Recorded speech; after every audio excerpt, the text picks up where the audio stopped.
네, 여러분 안녕하세요. 오늘은 건강인문학 세 번째 시간입니다. 우리가 첫 번째 시간에는 건강인문학이라는 게 뭐냐라는 것을 얘기했었죠. 그래서 암과 삶을 연결시켜주는 그런 징검다리 같은 것이 이제 건강인문학이다 이렇게 얘기를 했었습니다. 그리고 그 두 번째 시간에는 우리가 몸, 마음, 뭐 세상 이렇게 해서 몸살이, 마음살이, 세상살이 얘기를 했습니다. 그래서 어떻게 몸을 어떻게 살아갈 것이고 마음을 어떻게 살아갈 것이고 세상을 어떻게 살아갈 것인가에 대한 얘기를 했거든요. 오늘은 이제 세 번째로 이제 그 몸과 마음에 또는 세상에 문제가 생겼을 때 우리가 그것을 어떻게 알아낼 것인가 하는 얘기를 할 겁니다. 그래서 주로 오늘 이야기는 알이입니다. 알이. 앓다라고 하는 말에 있는 거거든요. 그러니까 앓는 겁니다. 앓는데 뭘 앓느냐? 질병을 앓기도 하고 고통을 앓기도 하고 또 피로했을 때 피로를 앓기도 합니다. 그래서 이런 세 가지 아리에 대해서 얘기를 해볼까 합니다. 지난 시간에 설명을 좀 대충 하긴 했습니다만 세상을 살아가는 방식이 크게 두 가지로 나눌 수 있다고 얘기를 했어요. 특히 이제 서구의 근대에 나온 그 개념들인데요. 우리가 이제 가장 익숙해 있는 것은 생각, 사유라고 하는 겁니다. 사유.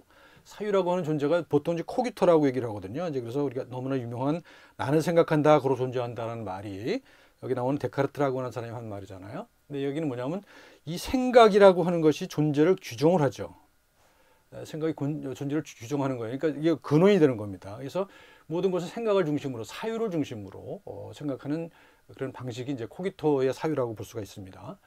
그런데 우리가 지금 이 수업에서 주로 이제 강조하고자 하는 것은 이 코기토라는 것도 굉장히 중요하고 우리 그 문명에 또는 역사에 굉장히 큰 기여를 한 그런 사상입니다만 또 이제 새로운 방식의 사회 방식 또는 삶의 방식이 필요하다라고 하는 주장을 계속 할 거거든요. 이게 이제 코나투스입니다.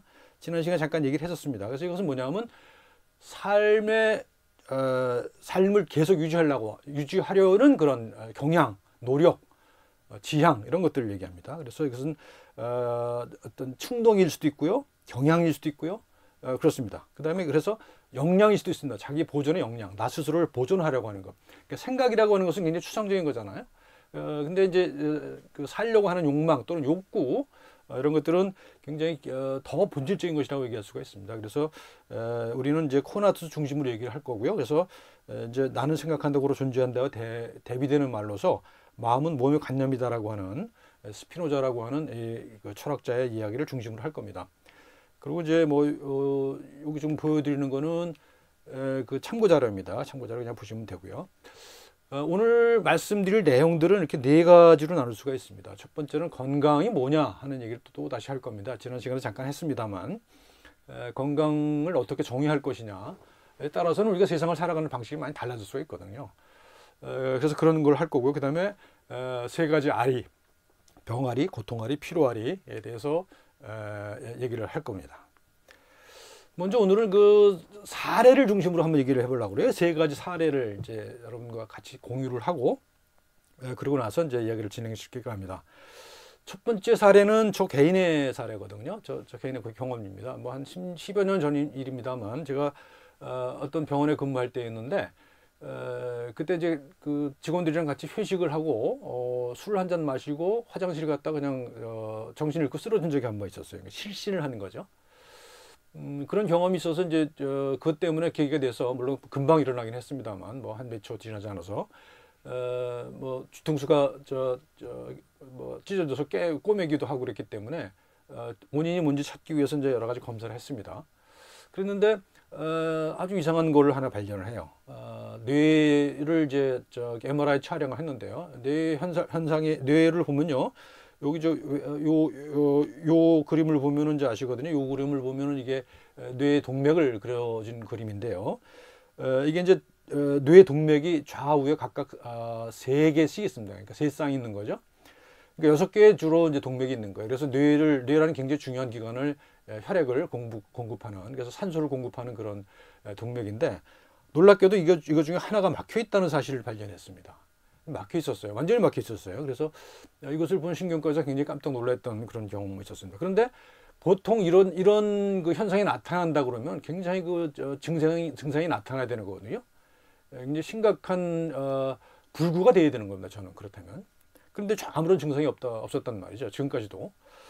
그러니까 이건 뭘 의미하느냐는 거죠. 그래서 보통 우리가 건강이라고 하는 것을 또 해부학적인 평균 상태에서 벗어나는 것을 질병으로 우리가 본다면은 그 정의에서는 맞지 않는 정의죠, 이게. 그렇죠? 저는 한쪽 중요한 게 혈관이 하나 막혀 있음에도 불구하고 아직까지도 멀쩡하게 살아 있다는 겁니다. 뭐 여러 가지 설명 방법이 있을 수가 있습니다. 뭐 그 폐쇄가 아주 천천히 일어났다든지 또는 아주 선천적으로 그렇게 태어났기 때문에 그렇게 적응을 했다든지 이렇게 얘기할 수 있는 겁니다. 그리고 이것은 내가 실신했던 넘어졌던 거하고는 아무 관련이 없다는 사실이 발견됐습니다. 그러니까 저는 제가 실신했던 것은 또 다른 원인이 있었던 거죠.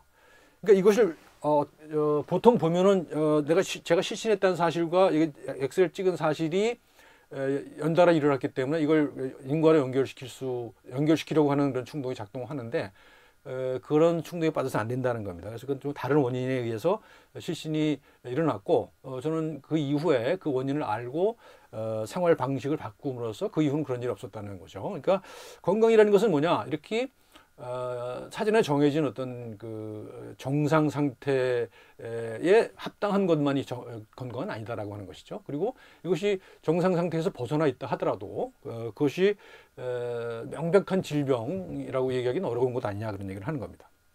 그 두 번째 사례는 이제 제가 외국 출장 갔다 오다가 그 경험한 건데요. 제가 어떤 내과 의사랑 같이 동행을 했습니다. 그래서 비행기를 탔는데 비행기가 이륙하자마자 기내 방송에 나옵니다. 기내에 의사 선생님 계시면 좀 도와달라고 하는 게 나오죠. 그래서 옆에 계신 선생님이 내과 선생님이기 때문에 손을 들고 문제가 생긴 환자 옆에 앉아서 이제 비행을 계속 했었죠. 그런데 그 내에서 의사 옆에 앉았다는 사실만으로도 상당한 안정을 찾아서 무사히 도착을 한 그런 사례가 있습니다. 그러니까 이거는 만약에 이 사람이 이런 심리적인 그런 상태죠. 중요한 것은 심리적인 상태에서 벗어나기 위해서 의사라고 하는 존재 자체만이 필요했던 겁니다. 사실은. 그러니까 그게 어떤 심리적인 요인이라고 하는 것을 굉장히 강조하고 있는 겁니다. 그러니까 첫 번째 사례는 어떤 신체적인 이상 상태를 의미하는 거였다면 두 번째는 어떤 심리적인 상태를 의미하는 거라고 할 수가 있겠죠. 세 번째 사례는 실제로 제가 이제 좋아하는 후배인데요. 의사입니다. 의사인데 이 사람은 이제 의과대학 다닐 때부터 저랑 이제 연결을 하고서 철학 공부를 했던 사람인데 철학 공부를 계속 하려고 생각했던 사람입니다. 그런데 학교를 졸업하고 공중보건이라는 걸 갔어요. 그러니까 군대 대신에 가는 거죠. 갔는데 어딜 갔는가 하면 탈북자들 교육시설이라고 있어요. 하나원이라고. 탈북자들이 탈북을 하면 거기 와서 몇 달 동안 교육을 받는 그런 시설이거든요. 근데 거기 이제 환자들도 생길 수 있고 그러니까 거기 의무실이 있어요. 거기 이제 의무실에 근무를 하게 된 거죠. 그래서 거기 근무하면서 이제 탈북자들을 많이 봤을 것 아니겠어요? 근데 여기서 어떤 느낌을 받았는가 하면 이 느낌이 아니라 그 근무했던 그 경험이 완전히 인생을 바꿔버리죠. 그 사람들을 진료를 했을 때 그 신체적인 그 이상 상태만 봐서는 전혀 문제를 해결할 수 없다라는 것을 알게 되는 거죠. 단순한 심리적인 것이 아니지, 이 사람들은. 엄청난 그 고통을 겪어서요. 그런 경험, 쓰라린 경험들, 아주 기가 막힌 경험들을 많이 하거든요. 거의 죽음을 앞에 둔 그런 경험을 포함해서 심리적으로, 사회적으로 대단한 트라우마를 겪으면서 탈북을 하는 사람들이 대부분입니다. 그래서 그런 아주 극단적인 경험을 한 사람들을 만나면서 나는 그 사람의 몸만을 치료하는 의사가 되기는 어렵겠다라는 생각을 합니다. 그래서 그 이후로 이제 진로를 완전히 바꾸죠. 그래서 이분은 그 이후에 이제 제대하고 나서도 이제 국경 없는 의사회를 가입해서 거기서 중국에 가서 불법적으로는 사실상 중국에서 잘못하면 잡혀가는 거죠. 그래서 탈북자들을 위한 활동을 합니다. 그러고 나서 한참 동안 연락이 없었어요. 그래서 저는 많이 걱정을 했었죠. 이 사람이 혹시 중국 공안에 잡힌 것 아닌가. 그런데 몇 년이 지나고 난 다음에 한 4, 5년 지나고 난 다음에 인터넷 서핑하다가 우연히 발견을 합니다. 이 양반을. 그래서 나중에 알고 보니까 이 양반은 이제 그 이후에 난민에 대한 전문적인 공부를 했어요. 그래서 미국에 가서 영국에 가서 공부하고 또 미국에 가서 공부를 해갖고 박사 학위를 따고 영국의 어떤 대학의 교수가 됐습니다. 그래서 지금은 이제 그 난민 전문가로서 세계 각국의 난민 문제를 대하는 탈북자의 범위를 넘어서서 난민들을 위한 일을 세계 각국을 돌아다니면서 아프리카나 뭐 이런 지역을 다니면서 난민들을 위한 실천적인 활동뿐만 아니라 학술적인 활동을 하고 있는 그런 사람입니다. 지금 이 세 사례를 보여드렸죠. 저 개인의 사례는 신체적인 이상입니다. 그죠? 이 신체적인 이상이 생겼을 때 생겼던 문제고요. 두 번째 사례는 어떤 심리적인 문제였죠. 그다음 세 번째는 사회적인 문제입니다. 그러니까 우리가 고통, 질병이라고 하는 것은 바로 이런 세 차원을 다 걸쳐서 있다고 하는 얘기를 이제 드리려고 하는 거예요. 그러니까 신체적인 고통, 심리적인 고통, 또는 사회적인 고통, 이것이 다 함께 일어나는 것이다라고 하는 얘기를 이제 하는 겁니다. 자, 그 다음에 이제 건강 이야기를 할 건데요. 첫 번째 사례에서 다 말씀드린 얘기입니다. 첫 번째 사례에서는 동맥폐쇄라고 하는 사건이 있었죠. 그리고 실신이라는 현상이 일어났습니다. 그리고 동맥폐쇄와 실신이라고 하는 것은 직접적인 관련이 없었다 그런 사실을 알게 됐고, 그다음에 실신의 문제에 대해서는 생활 방식을 바꿈으로써, 그러니까 갑자기 운동을 한다든가 이런 걸 바꿈으로 해서 이제 해결을 했던 그런 사례입니다. 두 번째 사례는 병의 원인이 아마 낯선 환경 또는 이제 비행기라고 하는 그런 환경, 또 고소공포증일지도 모르겠어요. 불안일 수도 있고요. 또는 뭐 신체적인 심장 질환일 수도 있겠죠. 그렇지만 그런 문제들이 의사의 존재, 그런 아주 단순한 인터랙션, 그런 인간적인 교류만으로 문제를 거의 해결했던 그런 사례입니다. 세 번째 사례는 탈북이라고 하는 사회 현상. 이건 정치적인 문제고 아주 대단히 글로벌한 문제잖아요. 굉장히 큰 문제죠. 그런 큰 문제에 대한 큰 문제가 일으키는 그런 여러 가지 문제점들, 질병, 고통, 뭐 이런 것들을 이제 다루는 그런 것이죠. 그래서 사람의 몸을 고치는 것을 공부한 의사지만 그런 큰 문제, 사회적인 문제를 다루기 위한 그런 일에 나섰던 그런 대표적인 사례라고 볼 수가 있습니다. 자, 건강이라는 건 뭐냐? 그렇다면 지금 세계 차원을 말씀드렸잖아요. 세계 차원을 말씀드렸는데 보통 그 보건학에서는요, 또는 세계 보건기구가 정의한 바에 의하면 건강이라는 심리적, 생물학적, 심리적, 사회적 안녕 상태입니다. 웰빙이에요. 웰빙이거든요. 근데 실제로 우리가 보기에는 우리가 상식적으로는 건강이라고 그러면 보통 어떻게 생각하시나요? 그냥 병이 없으면 건강이라고 생각하잖아요. 근데 그런 것들이 사실은 이게 세계 보건기구가 정한 보건학적 정의하고도 어울리지 않는다는 얘기를 하는 거죠. 그리고 이런 개념은 지난 시간에 말씀드렸습니다만 우리 말에 건강이란 말이 생긴 게 불과 100년밖에 안 된다고 그랬잖아요. 그러니까 우리 그 이전에 100년 전에는 건강이란 말 자체가 존재하지 않았습니다. 건강이란 말은 뭐예요? 똑바로 서 있고 편안하다는 얘기잖아요. 그러니까 그런 의미의 건강이 없었다는 거예요. 그래서 그러면 전통의학에서 뭐가 있었냐? 이 미병이라는 말이 있었다. 이 미병은 뭐냐? 아직 병이 아닌 상태를 얘기하는 거죠. 그러니까 이거는 건강 그러면 어떤 거의 완벽한 상태를 의미하잖아요. 근데 미병이라고 그러면 어떤 과정 속에 있는 그 과정 중에 하나를 의미하는 거죠. 그러니까 어쨌든 간에 우리가 병이 걸린다라고 하는 전제를 깔고 있어요. 여기는 미병에는. 그렇죠? 아직 병이 아니라는 거니까요. 근데 건강이란 말에는 그건 병이라는 개념 자체가 없고 그냥 완전히 완벽한 상태, 신체적으로 튼튼하고 편안한 상태, 이걸 의미하는 거였단 말이죠. 그래서 그런 이제 차이가 있습니다. 이제 우리가 일반적으로는 건강이라고 하는 그런 말, 100년 전에 생긴 말이 우리가 이제 일반적으로 상식으로 알고 있는 건강의 개념이고요. 그다음 우리 전통에서는 미병이라고 하는 어떤 과정으로서의 어떤 상태를 의미하는 것이고요. 그다음에 세계보건기구는 역시 마찬가지로 똑같은 건강인데 그 세 가지 차원에서 얘기를 하고 있는 겁니다. 그래서 세 가지 차원을 신체 차원에만 국한하는 것이 아니라 심리적 차원과 사회 차원까지 연결시킨 거죠. 그리고 이제 세 번째는 철학적인 개념인데요. 이거는 이렇게 정의를 했어요. 그 상황에 맞는 규범, 새로운 규범을 만들어낼 수 있는 능력이다. 그러니까 제가 아까 말씀드렸던 것처럼 제가 실신을 겪었단 말이죠. 그러면 그런 실신이 생겼으면은 이런 실신이 생기지 않도록 생활 태도를 바꾸는 게 필요가 있죠. 그렇게 바뀐 생활 태도, 그게 하나의 규범이라고 할 수가 있겠죠. 그래서 그런 규범을 스스로 만들어낼 수 있는 상태가 건강이라는 겁니다. 그러니까 일반적으로 얘기하는 어떤 신체적인 완벽한 상태, 심리적인 안녕 상태 이런 것이 아니라 주어진 환경에 적응할 수 있는 그런 최대의 능력을 건강이라고 얘기한다는 겁니다. 그래서 이게 보통 전통의학에서 미병이고 보통 생물의학 우리가 상식적으로 알고 있는 생물의학의 건강은 건강이고요. 질병이 없는 건강이고요. 근데 보건학에서는 생물학적, 심리적, 사회적 안녕 상태를 얘기하고요. 그 다음에 철학에서는 일반적으로 새로운 규범을 만들어낼 수 있는 능력을 건강이라고 얘기한다 하는 겁니다.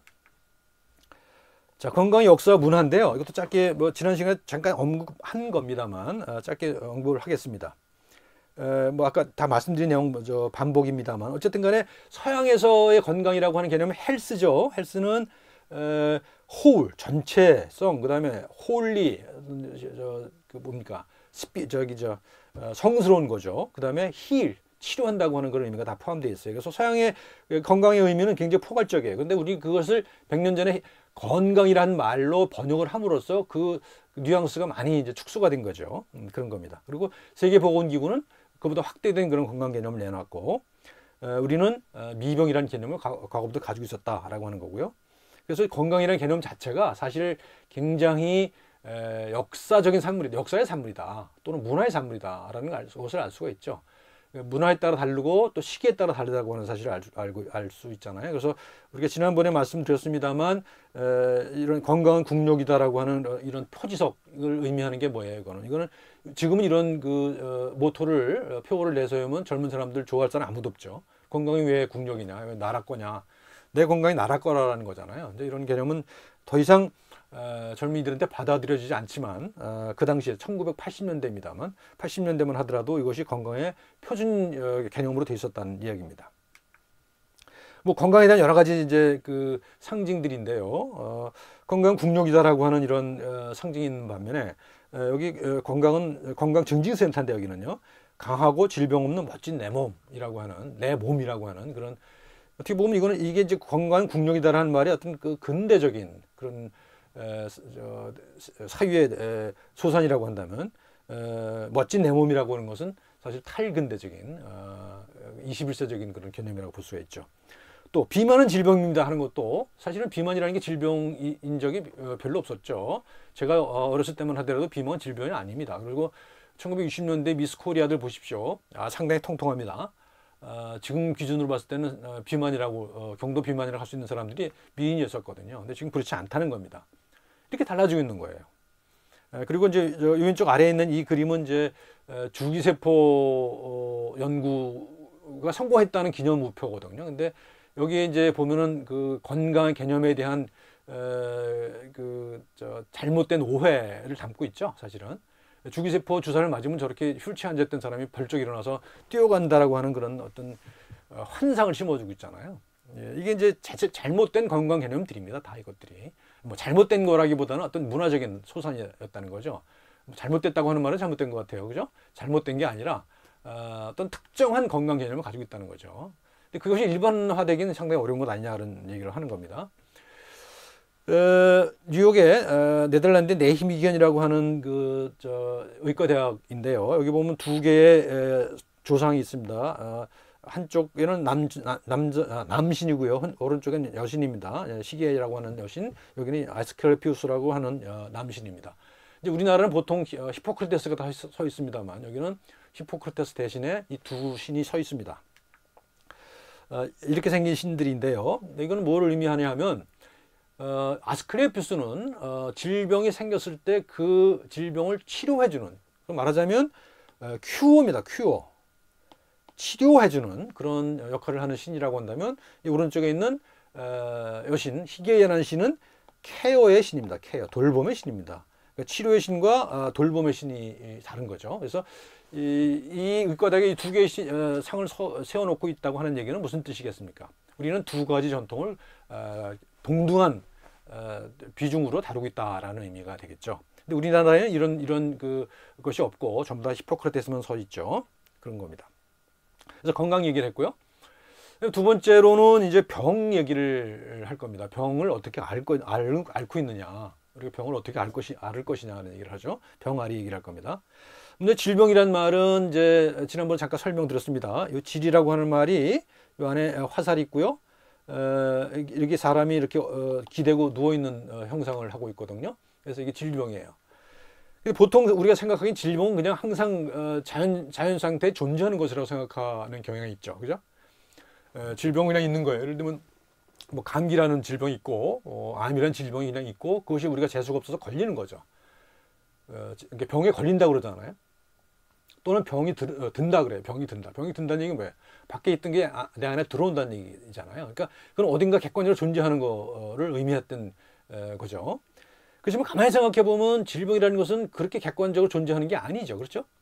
뭐 암이라고 하는 존재가 따로 있는 게 아니잖아요. 내 몸 안에서 내 세포가 변해서 암세포가 되는 거잖아요. 그러니까 암은 따로 있는 게 아닙니다. 감기도 마찬가지죠. 감기라고 하는 것이 감기 바이러스가 내 몸에 들어와서 내 몸의 면역세포와의 상호 관계 속에서 만들어내는 거잖아요. 그래서 내 몸이 그걸 방어하기 위해서 기침도 하고 콧물도 흘리고 그러는 거잖아요. 잘못되면 고열로 뭐 큰 일이 생기기도 하지만 어쨌든 간에 병이라고 하는 거는 어떤 그 객관적으로 존재하는 그런 게 아니에요. 엔티티가 아니란 말이죠. 한 실체가 아니란 말이죠. 그것은 병을 앓는 사람이 있지 않으면 존재하지 않는 거란 말이죠. 그렇죠? 이건 중요한 건데 사람들이 많이 믿고 있는 거죠. 그래서 이제 보통 의료 인류학에서는 이것을 질병과 치유를 한 묶음으로 봅니다. 그래서 sickness healing이라고 하는 말을 묶어서 씁니다. 그래서 sickness가 따로 있고 힐링이 따로 있는 게 아니라는 거죠.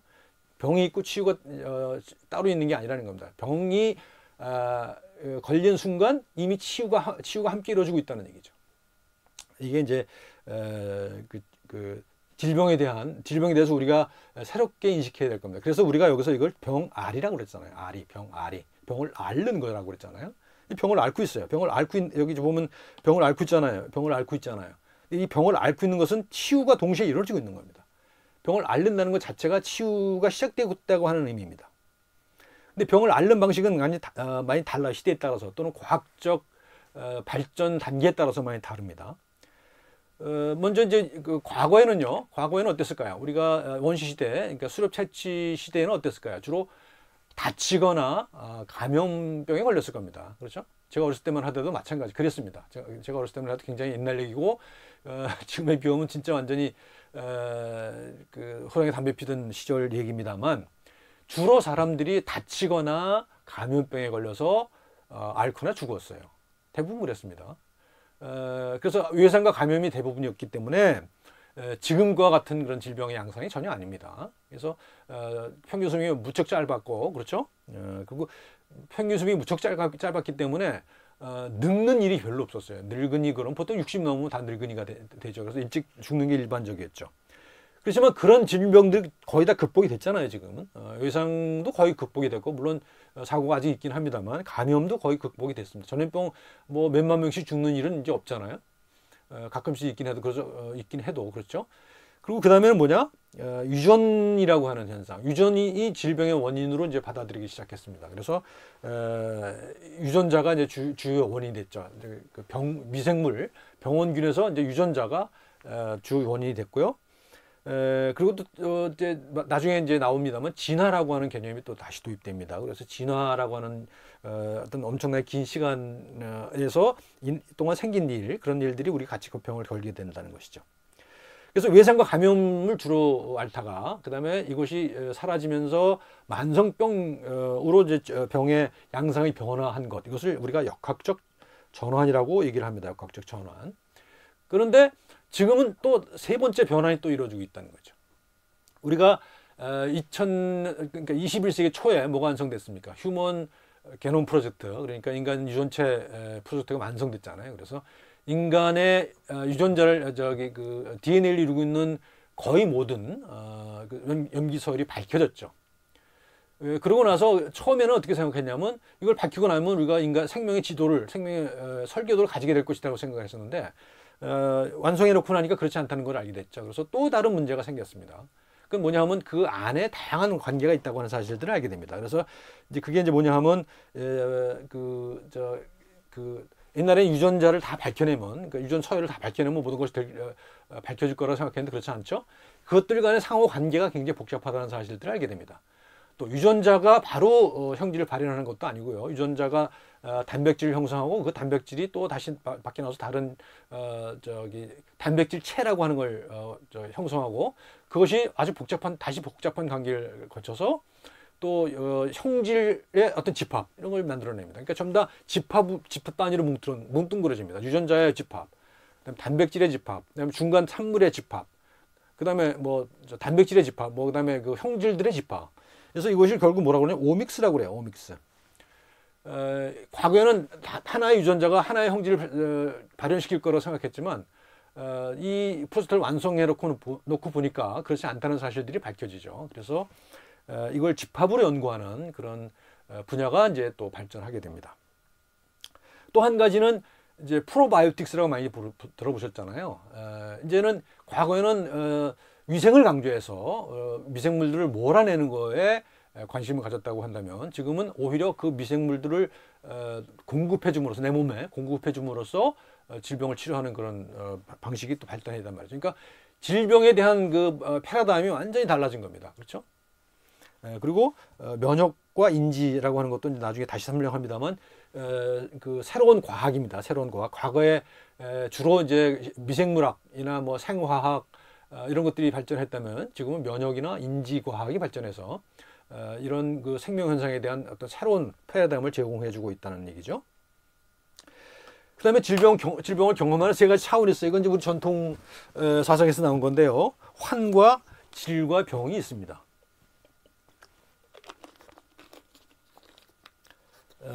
요거를 잠깐 설명하고 넘어가겠습니다. 자, 이게 환이 있고요, 질이 있고요, 병이 있습니다. 근데 이게 뭐냐 하면 이 세 차원이 있다고 좀 생각을 해요. 그래서 환이라고 하는 말은 한참 뜯어볼까요? 이렇게 몸이 있어요. 몸이 있고 꼬챙이가 찔려 있어요. 꼬챙이 찔려 있고 그 밑에 마음이 들어가 있죠. 그러니까 이건 뭐예요? 어떤 고통을 당하는데 병을 앓는데 병을 앓는 그 어떤 그 심적인 상태, 심리적인 상태가 포함되어 있는 것이죠. 그래서 이게 이제 환이고요. 그다음에 질은 말씀드렸습니다만 앞에 안에 화살이 들어가 있어요. 그러니까 좀 급성인 거죠. 이거는 급성으로 생긴 질병을 의미하고요. 병은 대개 어떤 사회적 현상을 의미를 합니다. 그래서 우리가 병가를 낸다고 그러잖아요. 그래서 내가 몸이 아프면은 그것에 합당한 어떤 사회적인 조치가 취해지지 않습니까? 이제 그런 것들을 이제 병으로 얘기합니다. 그래서 우리는 보통 병을 환, 질, 병 이렇게 셋으로 구분을 할 수가 있습니다. 그래서 그걸 뭐 다 각각 뭐 보건학, 생물의학, 뭐 철학에서 이제 정의하는 거라고 볼 수가 있고요. 뭐 몇 가지 이제 이렇게 제가 표에서 이렇게 설명을 해놨습니다. 그래서 환에 대해서는 우리가 어떻게 되느냐? 이건 보살핌이 필요한 것이고요. 그다음에 질에 대해서는 다스림이 필요한 것이고요. 병에 대해서는 아름이 필요한 것이다라고 저는 이제 정리를 했습니다. 그래서 개념적으로 연결시켜 보면 재미있는 생각을 하게 됩니다. 지금 다 설명하기 좀 어렵고요. 해서 넘어가겠습니다. 자, 그다음에 고통인데요. 고통 얘기를 할 겁니다. 고통을 앓는 방식에 대해서 얘기를 할 겁니다. 이제 고통, 이제 아까 말씀드렸잖아요. 말씀드린 게 있잖아요. 이제 환, 뭐 질, 병 이거 관련되는 얘기일 수가 있습니다. 근데 보통 고통 그러면요, 우리는 보통 고통과 통증을 구분할 수가 있습니다. 그렇죠? 통증 그러면 보통 영어로는 페인이 될 거예요. 그렇죠? 영어로는 페인이 될 거고요. 고통 그러면 고통 또는 괴로움 그러면 영어로는 서퍼링이 됩니다. 그러니까 고통 그러면 대충 페인 그러면 대개는 어떤 육체적인 신체적인 상태를 의미한다고 볼 수가 있겠죠. 통증은 대개 이제 신체적인 상태를 의미하죠. 몸에 대한 거라고 얘기할 수가 있습니다. 몸에 대한 것이고 또 생물학적인 현상일 수가 있겠죠. 생물학적인 현상이 있을 거고 괴로움, 고뇌, 서퍼링은 또는 마음의 심리적인 상태 또는 실존적인 것일 수도 있어요. 그렇죠? 단순한 마음의 고통이라기보다는 어떤 실존적인 고통 도 있을 수가 있는 것이죠. 이제 뭐 우리가 20세기 초에 이제 실존주의 철학이 많이 발전했었잖아요. 근데 실존적인 그 고통이 있을 수가 있고요. 또는 종교적인 고통도 있을 수가 있어요. 그 고통이라는 것은 종교에서는 또 상당히 또 특별한 의미로 다루어지고 있죠. 그리고 철학에서도 많이 다루고 있습니다. 철학에서 고통에 대한 얘기를 많이 하고 있고요. 이런 것들이 이제 서퍼링입니다. 고뇌고 괴로움입니다. 그리고 또 한 가지 아까 말씀드렸던 사례에서 보셨던 것처럼 사회적 고통, 탈북자들의 고통 같은 것들이 이제 그런 거겠죠. 또 다른 거를 보면은 예를 들면 우리 사회에서 많이 많은 사람들이 사회적 고통을 겪고 있죠. 겪었고 지금도 겪고 있는 그 현상들 많이 있죠. 예를 들면 뭐 세월호 사건 같은 거 생각해 보십시오. 그거 말고도 굉장히 많은 고통이 있을 수가 있습니다. 예를 들면 지금 홍콩에서 벌어지고 있는 민주화운동에서 하는 사람들이 겪고 있는 고통, 그것도 사회적 고통입니다. 물론 직접적으로 신체 위해가 가해지기도 하고 심리적인 고통이 있기도 합니다만 본질적으로 사회적 고통이라고 할 수 있는 거죠. 그래서 사회적 고통이 있을 수가 있습니다. 그래서 이것은 정치적이고 경제적이고 문화적인 거라고 볼 수가 있는 거죠. 그래서 이것을 통틀어서 우리가 이제 우리는 아픔이라는 걸 경험을 한다는 거예요. 그러니까 단순히 신체적인 고통만을 경험하는 것도 아니고 따로 떨어져서 존재하는 게 아니라는 겁니다. 신체적 고통이 따로 존재하는 게 아니고요. 또 심리적 고통이 따로 있는 게 아니고요. 사회적 고통이 따로 분리되어 있는 게 아니라는 것이죠. 세계가 서로 연결되어 있다는 겁니다. 그래서 제가 이렇게 표현을 했습니다. 몸과 마음과 사람과 세상이 연속체다, 이런 얘기를 했죠. 그래서 제가 이제 몸, 마음, 세상, 살이, 알이 이렇게 얘기했던 겁니다. 그래서 아픔의 종류가 이렇게 구분을 할 수 있지만 실제로 이것을 경험하는 사람의 경우에는 이것을 따로 분리해서 경험하지 않잖아요. 그렇죠? 분리해서 경험하지 않기 때문에 이것은 한 덩어리로 이해를 해야 된다라고 하는 얘기를 합니다. 자, 그 다음에 이제 통증의 기원입니다. 통증의 기원입니다. 우리는 왜 아픈가 하는 얘기예요. 이제 얘기는 좀 복잡하게 할 텐데, 우선 그 국제통증학회라고 하는 곳에서요, 통증을 이렇게 정의를 했어요. 한번 읽어볼게요. 실제의 또는 잠재적 조직 손상과 관련된 또는 그런 용어로 기술된 불쾌한 지각과 감정의 경험입니다. 그러니까 다른 걸 다 빼버리면 조직 손상하고 경험이 남죠. 그러니까 몸이 망가지는 것과 관련된 경험이에요. 그러니까 몸이 망가질 때 우리가 고통을 느낀다는 거잖아요. 기본적으로 내 존재에 위해가 가해졌을 때 하게 되는 경험이 고통인 거죠. 내 존재, 그 존재가 어떤 신체적인 존재일 수도 있고요, 심리적 존재가 있을 수도 있고, 사회적 존재일 수도 있는 것이죠. 또는 실존적인 존재일 수도 있는 것이죠. 그래서 그럴 때 느끼게 되는 경험, 감정의 경험, 그것을 우리는 조직 손상이 통증이라고 얘기를 합니다. 그래서 통증학회가 이렇게 했고요. 그다음에 이제 통증이라고 하는 현상, 신체 현상이라고 할 수가 있겠어요. 일단은 신체 현상으로만 합시다. 그러면 이 신체 현상이라고 하는 것은 그 역설적인 그런 현상을 보입니다. 뭐냐면 내가 아팠을 때 옆에 누가 사랑하는 사람이라 하더라도 같이 아플 수는 없죠. 물론 보통 우리는 고통을 나누면은 뭐 반감한다고 얘기를 합니다. 말로는 그렇게 합니다만 실질적으로 내 몸에 생기는 현상을 똑같이 경험하기는 어렵죠. 이제 그게 이제 통증이라고 하는 것이 기본적으로 인간을 고독하게 만든다는 얘기입니다. 근데 또 한편으로는 뭐냐면 그럼에도 불구하고 나는 끊임없이 남과 나누고자 해요. 내가 아프면은, 내가 아팠을 때 그냥 그 속에 침잠해 버리는 거는 그건 자기 삶을 포기하는 것과 같죠.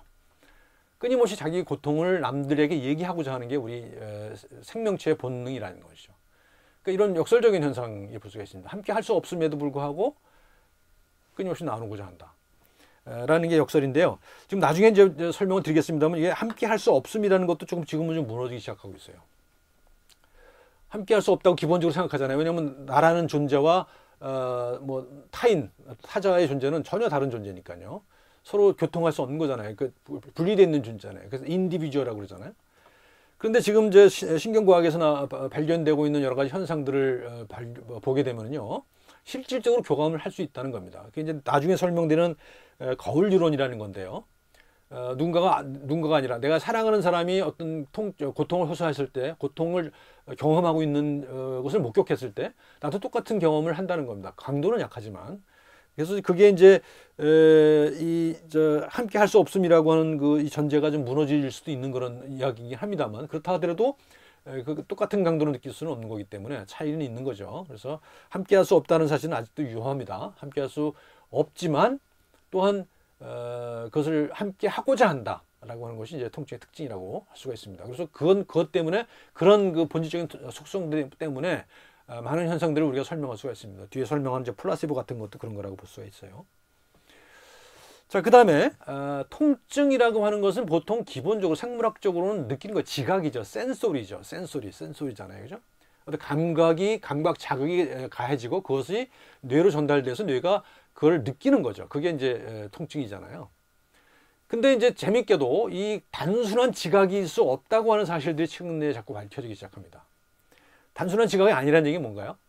그러니까 예를 들어서 이거 자극이 가해지면 그것이 그대로 전달돼서 기계처럼 그대로 전달돼서 뭐 전기가 통하듯이 그대로 전달돼서 똑같은 강도로 강해지면 똑같은 반응이 나타나는 그런 것이 아니라는 겁니다. 중간에 굉장히 많은 뭐랄까 이 중재 과정이 있다는 거죠. 근데 그게 뭐냐? 감정이고요, 인지라는 겁니다. 감정이고 인지라는 거예요. 그러니까 내가 예를 들어서 이제 저 전쟁터에서 어떤 병사가 총이 맞았다 가정해 봅시다. 총이 맞았다 가정해 봐요. 그리고 굉장히 심한 부상을 입었다고 생각을 해 보십시다. 근데 이 되게 많은 그 병사들이 그런 부상을 입은 병사들이 돼서 야전병원에 도착하기 전까지는 통증을 별로 못 느낀다고 그래요. 그리고 안전이 확인되고 난 다음에 그때부터 통증을 느끼는 그런 경향이 있다는 겁니다. 그러니까 이 똑같은 지각이지만 그런 지각 자극만 갖고 우리가 똑같이 질병을 경험하지는 않는다는 얘기죠. 거기에는 많은 감정적인 요소, 그다음에 인지적인 요소가 포함되어 있다는 겁니다. 내가 이것을 어떻게 받아들여야 될 것인가? 그것이 의미가 뭐냐? 내가 지금 아픈데 이 아픔의 의미가 뭐냐? 만약에 이게 아픈데 이게 내가 죽음을 의미하냐? 또는 뭐 잠깐 뭐 그런 거냐? 이런 것에 따라서 그것을 느끼는 방식은 여러 가지 다를 수가 있다는 겁니다. 그래서 그 경험의 삼각구도다. 지각과 감정과 인지라고 하는 것이 서로 상호 간의 연결을 시키고 있다. 연관이 있다. 서로 영향을 미치고 있다는 얘기입니다. 통증이라는 것은 처음에는 보호반사죠. 보호반사예요. 내 몸을 보호하기 위해서 진화한 속성이죠. 그래서 우리가 어린아이가 뭐 뜨거운 난로에 손을 댔다 그러면 이제 바로 손을 떼잖아요. 반사가 이루어지죠. 뇌까지 가기 전에 이미 척추 수준에서 반사가 이루어진다고 우리 배웠잖아요. 이게 지각입니다. 근데 그런 지각 경험이 반복되면요, 그것이 구조화되죠. 뇌에 구조화됩니다. 그런 경험이 구조화됩니다. 구조화돼서 이제 똑같은 자기 들어왔을 때 똑같은 경험을 하게 되는 그런 구조화가 이루어지죠. 그래서 이제 거기 이제 감정이라고 하는 것이 들어갑니다. 그래서 이런 자극이 들어올 때는 이건 그 특정한 어떤 감정이 생깁니다. 어떤 그 분노랄지 이런 것들이 생기게 되죠. 그다음에 그것이 개념화돼요. 개념화돼서 이제 위에서 말씀드리는 어떤 인지의 구조죠. 인지의 구조에 개념화됩니다. 그럼 거기에 의미가 부여가 되죠. 의미가 부여되고 그다음에 그 인지 구조를 조정을 함으로써 어떤 제한을 가하기도 합니다. 그래서 아주 복잡한 과정 쪽에서 단순히 구심성으로 말초로부터 그 감각 자극이 전해져서 그것이 그대로 드러나는 것이 아니라 내가 했던 경험이라든가 또는 뭐 내가 가지고 있는 어떤 세상에 대한 관념에 따라서 그 해석이 달라질 수 있는 거죠. 그러니까 그 자극에 대한 해석이 달라지면 내가 느끼는 경험도 달라질 수 있다는 겁니다.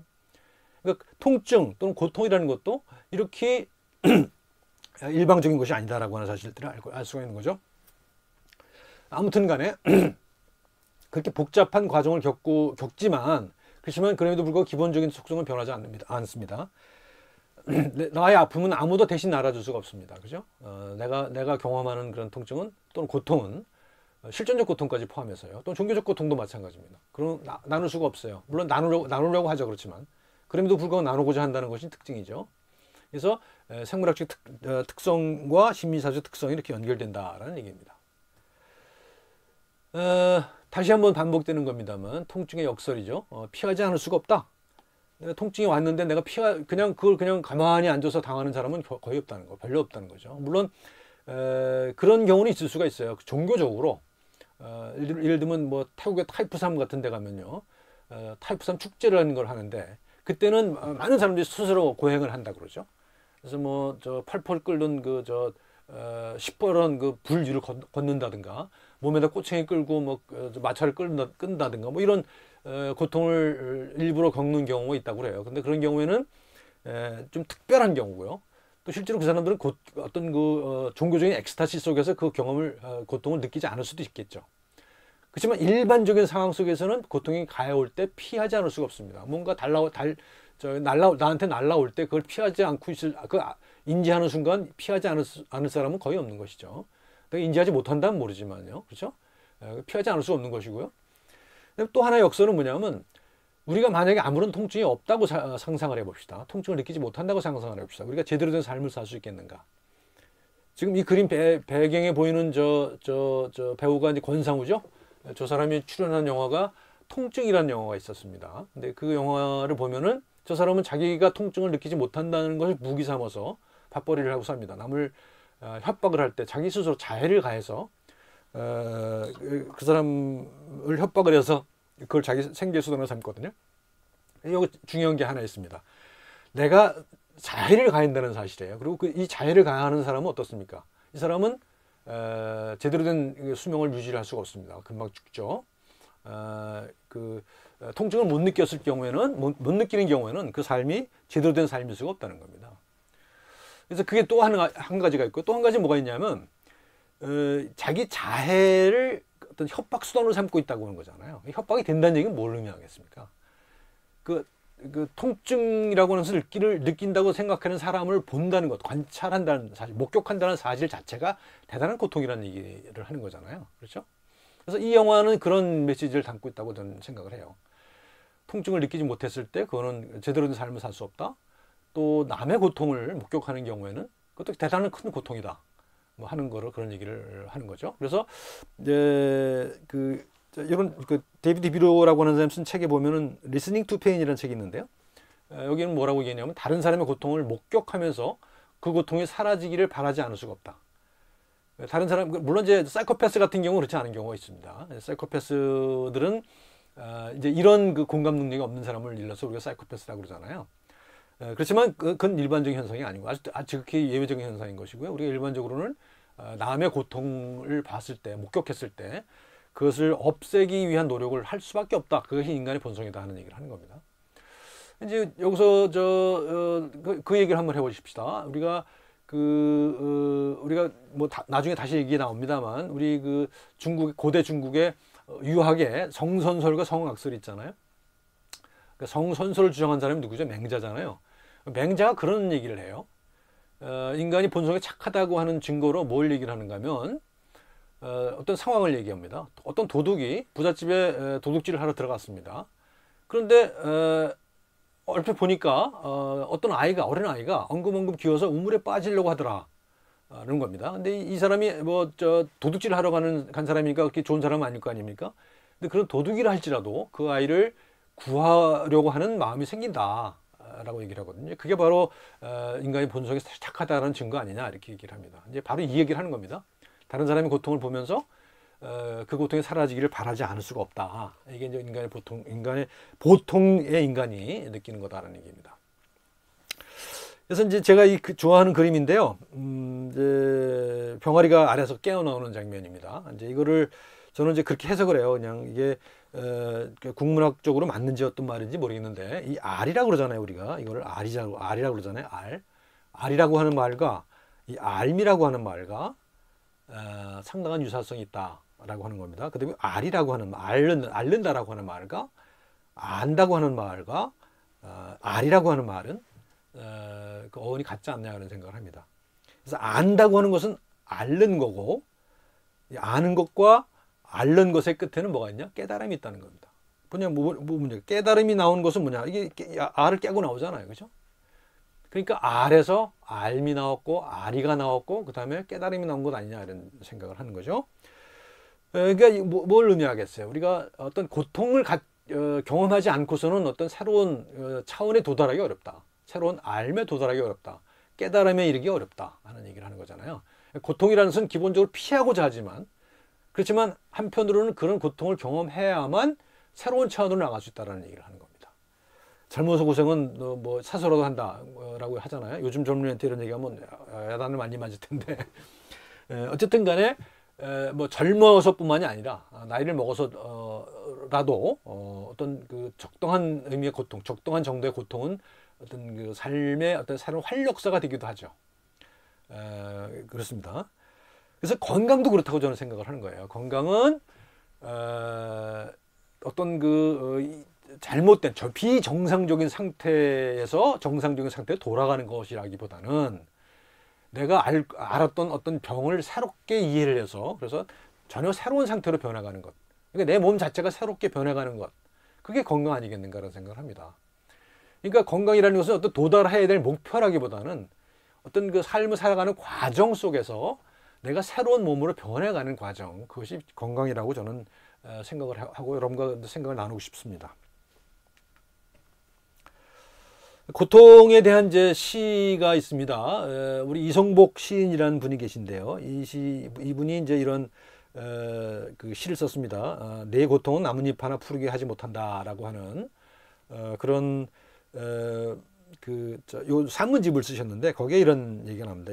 요 두 문장은 한번 같이 읽어보면서 음미를 해볼 필요가 있을 것 같습니다. 한번 읽어볼게요.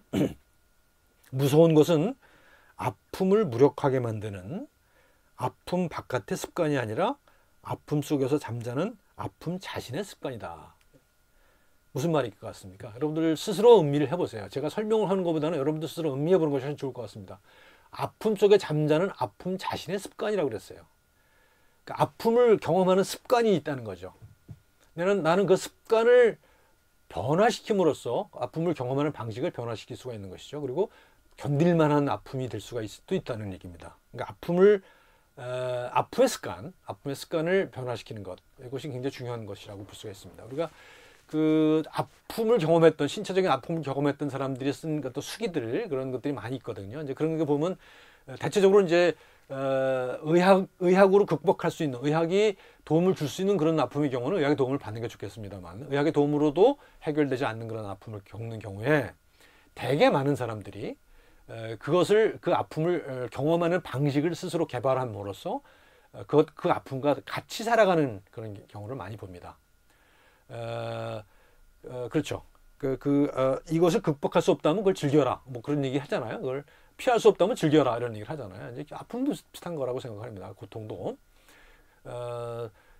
피할 수 있다면 피하지만 피할 수 없다면 그것에 새로운 의미를 부여한다든가 또는 거기에 어떤 그걸 포함한 어떤 뒤에 설명드린 어떤 이야기, 서사 구조를 만들므로써 그것을 견딜 만한 것으로 만들어 나가는 것이죠. 그게 이제 우리가 고통을 앓는 방식, 고통을 경험하는 방식이다. 건강한 방식이다. 이렇게 얘기를 할 수가 있을 것 같습니다. 두 번째 문장 읽어볼게요. 극복할 수 없는 아픔에 대한 위안은 그래도 우리가 그 아픔을 알아낼 수 있다는 믿음에 있다. 이걸 알아낼 수 있다. 아까 말씀드린 것입니다. 알아내는 거예요. 알아내는 거. 이거는 아는 것이기도 하고요. 알아내는 것이기도 하고요. 그래서 깨닫는 것이기도 합니다. 고통의 의미를 깨닫는 것이죠. 이제 이런 고통에 관련된 이제 많은 이야기들이 있습니다. 특히 종교적인 이야기가 많이 있고요. 이제 기독교에서는 대개 이제 욥기의 욥 이야기를 많이 합니다만, 이거 종교적인 이야기고요. 이거 말고도 우리가 세속 사회에서도 이 고통에 관련돼서 고통을 건강하게 극복하는 또는 알아내는 그런 여러 가지 방식이 있을 수가 있습니다. 이제 그런 것들을 우리가 함께 알아야 된다. 우리가 의학이 보통 고통을 정복하는 것에만 관심을 가져왔지만 사실 뭐 그런 것도 물론 필요합니다만 정복하는 것뿐만 아니라 그것을 알아내는 방식에 대해서도 우리는 같이 공부해야 되지 않겠냐 그런 생각을 합니다. 이제 지금 여러분과 함께 그 뮤직비디오를 한 편 감상을 할 건데요. 이거는 사데라고 하는 영국 가수입니다. 사데라는 영국 가수가 펄즈라고 하는 곡인데요. 이건 뭐냐면 이제 무슨 감상을 하시면 압니다. 그래서 감상을 한번 하시고 유튜브 링크를 걸어올 테니까 이 링크를 따라가서 보시면요. 자막이 같이 나오거든요. 가사가. 자막을 같이 감상을 하시고 그리고 이제 계속 이야기를 나눠보도록 합시다. 결국 이 뮤직비디오의 주제는 타인의 고통입니다. 타인의 고통, 다른 사람의 고통이에요. 특히 소말리아라고 하는 곳에서 기아에 허덕이는 그런 사람들의 이야기죠. 근데 여기 가사가 이제 좀 생각해 볼 그런 가사들이 있습니다. 어머니가 죽어가는 아이를 위해서 쓰레기통을 뒤지고 있어요. 그러면서 그 장면을 뭐라고 얘기하냐면 Force stronger than nature. 자연보다도 힘이 세다. 자연보다도 센 힘을 갖고 그 쓰레기통을 뒤지고 있다는 겁니다. 쓰레기통을 뒤진다는 것은 굉장히 자연적인 현상은 아니잖아요. 그러니까 아예를 살려야 되겠다는 그런 것 때문에 그런 그 얘기가 있죠. 그러니까 이 고통의 의미를 여기서 찾고 있는 겁니다. 생존하고자 하는, 살아남고자 하는 그런 의지가 표현되고 있고요. 그다음에 이게 타인의 고통이라고 하는 겁니다. 그 어떤 눈물이 어떤 말로 표현되느냐 하면 stone in my heart. 내 심장에 돌이 하나 들어가 있는 것 같다는 겁니다. 그러니까 이게 이제 타인의 고통을 우리가 바라보는 방식을 잘 설명한 거라고 저는 생각을 해요. 심장에 돌이 하나 들어가 있는 것 같다는 겁니다. 그 불편해요. 하지만 내가 그걸 직접적으로 경험하지 못한다는 거죠. 그 비슷한 거가 뭐냐면 그 hurts like brand new shoes. 새로 산 구두처럼 아프다. 구두를 새로 사면 발이 많이 아프잖아요. 근데 그게 이제 뭐예요? 이게 타인의 고통이라는 거예요. 아프긴 하지만 그렇게 심각한 아픔은 아니다, 나한테는. 그죠? 그래서 이게 타인의 고통이라고 하는 것을 이렇게 그 뮤직비디오에 이렇게 표현해 주고 있습니다. 저는 이 뮤직비디오 속에서 우리가 얘기한 고통에 대한 많은 것들을 생각할 수 있다고 생각합니다. 그런데 이 뮤직비디오의 맨 마지막에 나오는 사진이요. 어떤 아이가 이제 아주 굶주린 아이가 이제 굶주림에 죽어가는 아이가 구호소에 이제 먹을 걸 받으러 가는 길에 지쳐 쓰러져 있어요. 쭈그리고 있어요. 근데 그 옆에 독수리가 기다리고 있죠. 독수리가 기다리고 있습니다. 그걸 사진을 찍었어요. 케빈 카터라고 하는 사진 작가가 그 사진을 찍어서 이게 이제 퓰리처상 받고 막 난리가 났었죠. 근데 이제 그러고 나서도 상 받고 막 칭찬을 받았지만 또 한편으로는 굉장히 많은 비난에 시달리기도 했어요. 사진 작가가 그런 아이는 구할 생각을 안 하고 그걸 사진을 찍어서 그걸 돈벌이 하려고 그러냐 뭐 이런 비난에 시달리기도 했죠. 그리고 결국 이 사진 작가는 그 사진을 상을 받고 난 몇 달 후에 자살하고 맙니다. 이 사람은 자기 개인사에 있어서 상당히 많은 고통을 가지고 살았던 사람이에요. 그러니까 케빈 카터가 봤던 그 사진 작가가 봤던 타인의 고통, 이 또 한 가지 스토리를 형성하고요. 그다음에 아까 사례에서 말씀드렸던 차지오 교수, 이제 난민 전문가가 된 분, 난민 전문가가 된 의사, 난민 전문가가 된 의사죠. 차지오 교수, 맨체스터 대학교 지금 교수입니다. 근데 이분은 뭐예요? 타인의 고통을 통해서 거기서부터 자기의 발전이라고 하는 것을 같이 지렛대 삼아서 같이 간 거죠. 자기가 공부라고 하는 것과 그 다음에 자기가 직접 만난 사람들의 고통, 그걸 직접 연결시킨 겁니다. 내 공부와 타인의 고통을 연결시켜서 그 사람들의 고통에 관련된 공부를 한 거죠. 굉장히 훌륭한 세상 사는 방식이라고 저는 생각을 합니다. 그리고 지금 이 노래를 만든 사데라고 하는 가수, 이 사람도 아마도 아프리카계인 것 같아요. 영국 사람인데 피부색이 좀 검은 걸로 봐서 조상이 이제 아프리카계인 것 같은데요. 자기 조상들이 겪었을 그런 고통을 상상을 하고 또 그 장면을 직접 목격을 한 상태에서 이 노래를 만들고 부르고 한 거잖아요. 결국은 타인의 고통을 어떻게 우리가 바라보아야 되는가 하는 것에 대한 세 가지 태도라고 볼 수가 있을 것 같습니다. 그 다음은요, 이제 밑에 나오는 게 통즉불통, 불통즉통이라는 말이 있습니다. 이 말은 뭐냐면 동의보감에 나오는 말이에요. 동의보감에 나오는 말인데 이것은 뭐냐면 통하면 아프지 않을 것이고 통하지 않으면 아플 것이다 라는 겁니다. 그러니까 통해야 된다, 소통이 돼야 된다는 얘기예요. 소통이 돼야만 아프지 않다는 겁니다. 그래서 한의학에서는 몸에 마비가 일어나잖아요. 마비가 일어나는 걸 뭐라고 하냐? 불인 그래요. 불인. 그러니까 인자하지 않은 거예요. 불인. 우리가 그 인할 때 그 유학에서 공자님의 인할 때 그 인이에요. 불인이 그 마비예요. 그러니까 그건 뭐냐?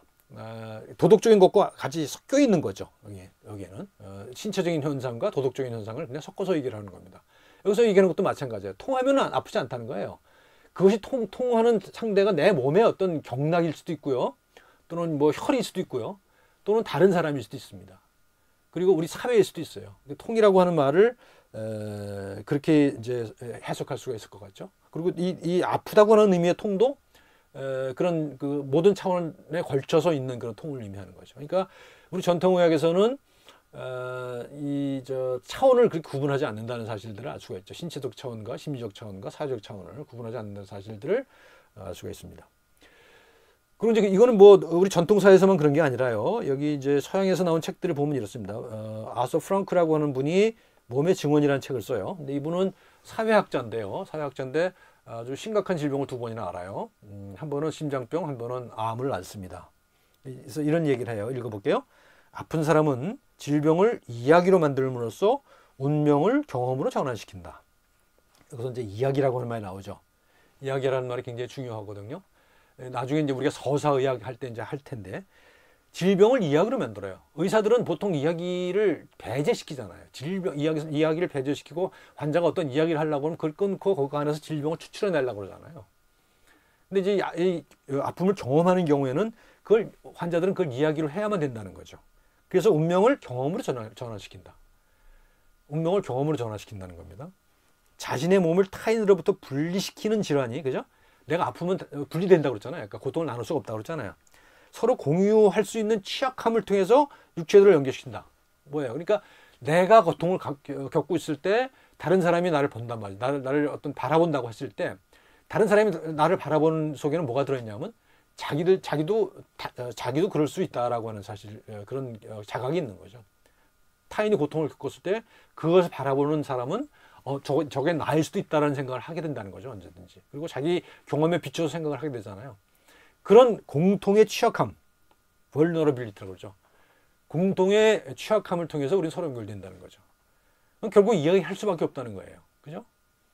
그러니까 보통 지금의 의사들, 일반적인 의사들이 하고 있는 그 진료 행위는 조금 문제가 있을 수 있다는 것이죠. 그래서 이야기를 끊어서는 안 된다는 거고요. 그 이야기를 통해서 어느 정도 연결점을 찾아내야 된다는 거예요. 공동의 취약함을 통해서 찾아내야 된다는 얘기를 합니다.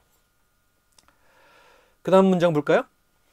대부분의 환자는 뜻과 말과 이야기를 통해 고통을 앓는다. 그렇죠? 내가 어디 아팠을 때 그걸 아무 소리 안 하고 그냥 아무 표시 안 하고 혼자서 끙끙 앓는 사람 봤습니까? 제가 얼마 전에 허리 문제가 생겨서 주중에 혼자 살기 때문에 혼자서 그걸 며칠 경험을 했는데 엄청 서럽더라고요.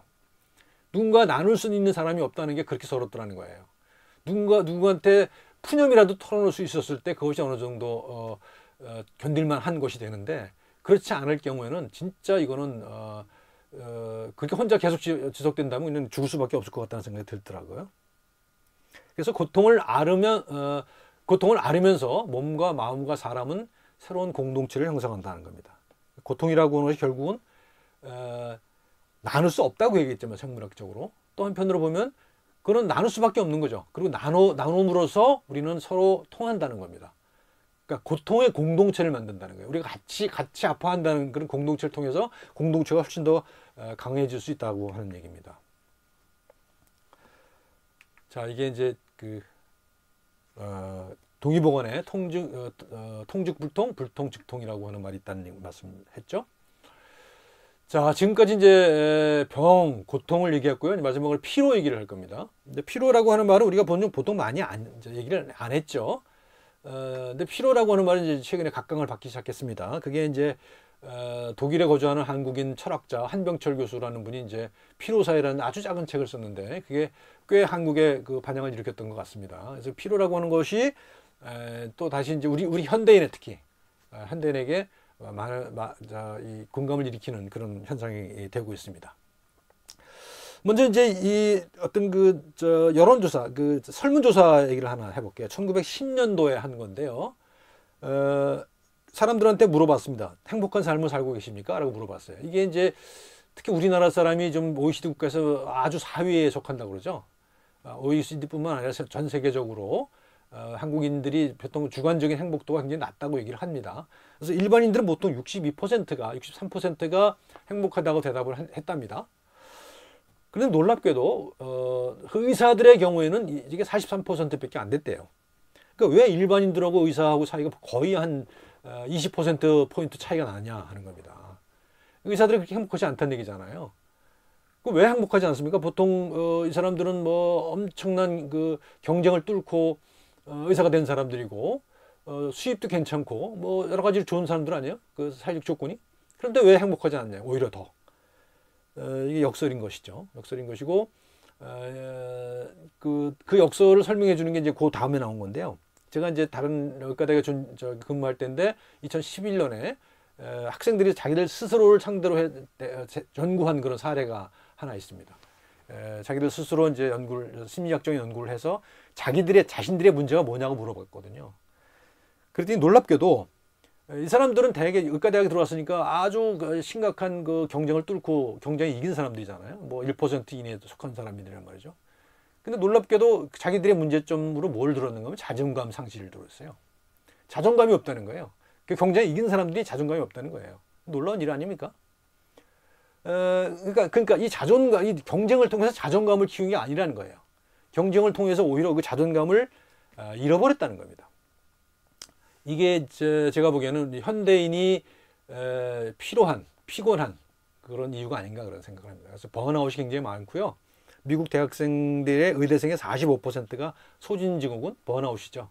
경험했다고 하는 거고, 지금도 제가 이제 치과대학에 근무합니다만, 의과대학 학생들하고 같이 만나고 뭐 이렇게 근무도 합니다만, 그 친구들도 많아요. 이런 것들이 상당히 많이 있습니다. 그 친구들 역시 마찬가지로 여전히 지금도 경쟁을 해야 되고요. 경쟁을 뚫고 이겼을 뿐만 아니라 지금도 계속 경쟁을 해야 됩니다.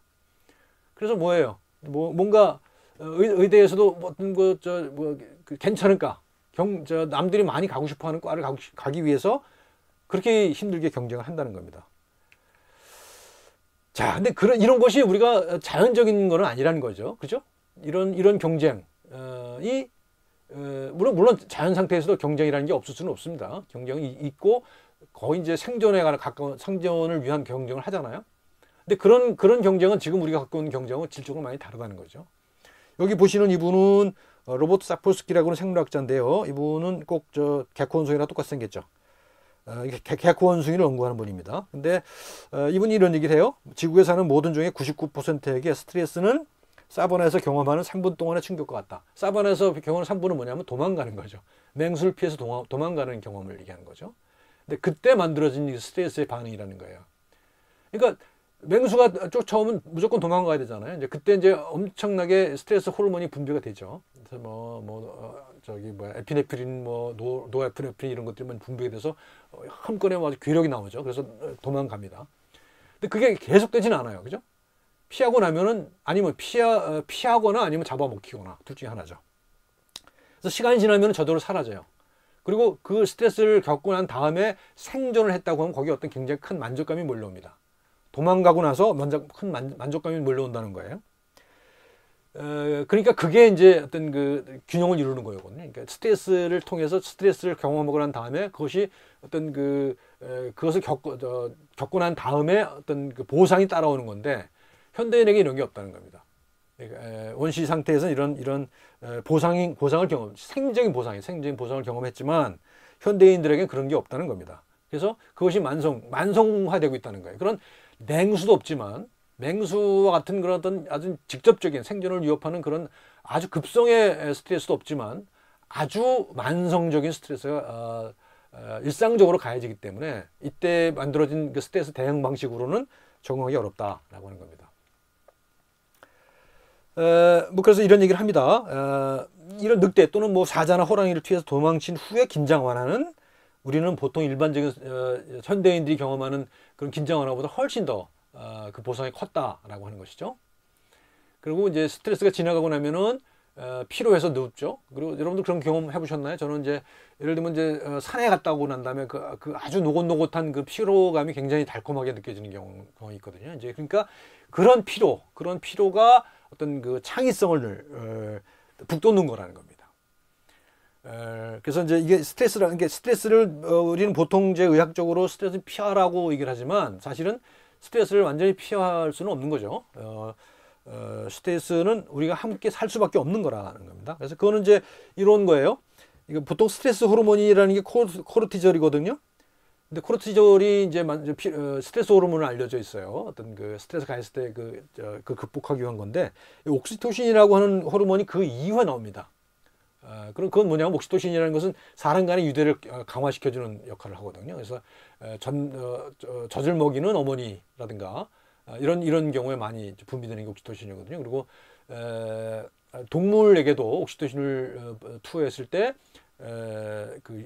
유대가 강화되는 그런 것들을 보이거든요. 그래서 스트레스하고 피로는 굉장히 서로 연결되어 있는 거다라고 하는 얘기를 할 수가 있죠. 그런데 이제 현대인들에게는 어떠냐? 현대인들에게는 그런 경험이 없고 이제 만성 스트레스가 가해진다는 거죠. 그래서 이제 피로사회 한병철 교수가 쓴 피로사회 한 문장을 볼게요. 건강에 대한 열광은 삶이 돈조가리처럼 발가벗게 해주고 어떤 서사적 내용도 어떤 가치도 갖지 못하게 되는 상황에서 발견한다.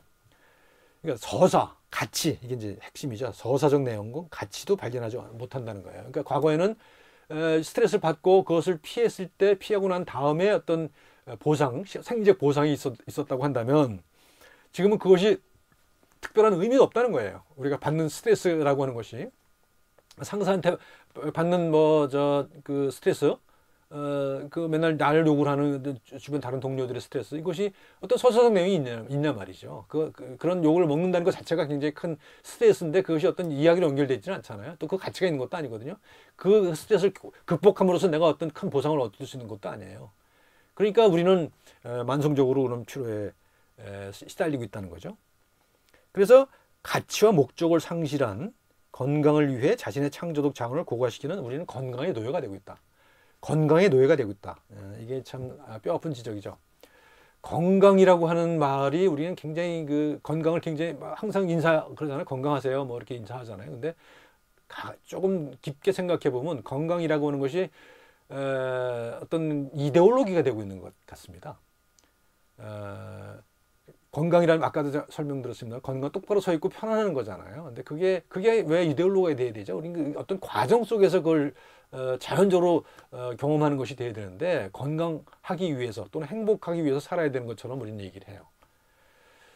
그건 뭔가 주객이 전도된 것 아닌가 그런 생각합니다. 그래서 건강, 행복 마찬가지입니다. 건강과 행복은 우리가 추구해야 될 어떤 목적이 아니라 우리가 어떤 가치와 목적을 지향하면서 살아가면서 자연스럽게 얻게 되는 그런 것이 되지 않겠는가. 그것이 우리가 피로사회에 대응하는 자세가 되어야 되지 않겠는가 그런 생각합니다. 스트레스와 피로의 생리적 기능인데요. 스트레스와 피로 아까 말씀드린 대로 상당히 밀접한 관계를 가지고 있습니다. 그래서 스트레스는 생존을 향한 생리적 반응을 촉진시키죠. 그래서 이것이 이제 많이 들어보셨을 텐데 호메오스타시스라고 하는 말이 있습니다. 항상성이라고 그러죠. 항상성. 그래서 정상적인 상태로 돌아오는 것을 의미하죠. 항상성이라고 하는데 요즘은 또 알로스타시스라는 말도 있는데 이것은 설명하지 맙시다. 피로라고 하는 것은 아까 설명드린 대로요. 애정, 창의력, 성취감 이런 것들이 생기게 되는 거죠. 이런 것과 동시에 오는 겁니다. 어떤 급성 스트레스를 극복했을 때 생기는 것이 피로거든요. 그래서 굉장히 긍정적인 겁니다. 그래서 고대 그리스에서는 이 카타르시스라고 하는 게 많았잖아요. 그래서 많은 사람들이 연극을 관람을 하죠. 주로 비극을 관람을 합니다. 비극을 관람하고 거기에 주인공의 동화되죠. 공감을 하면서 느끼는 것, 그것이 카타르시스라고 그러죠.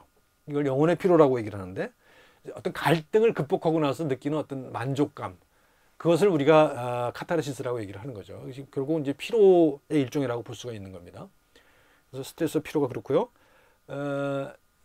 여기 이제 스트레스는 이제 호메오스타시스 항상성과 알로스타시스, 이건 이상성이라고 제가 번역을 했는데 이건 넘어가겠습니다.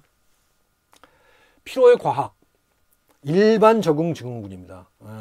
이게 이제 스트레스라고 하는 말을 처음 쓴 사람, 캐논이라고 하는 생리학자가 이제 하는 건데, 일반 적응 증후군.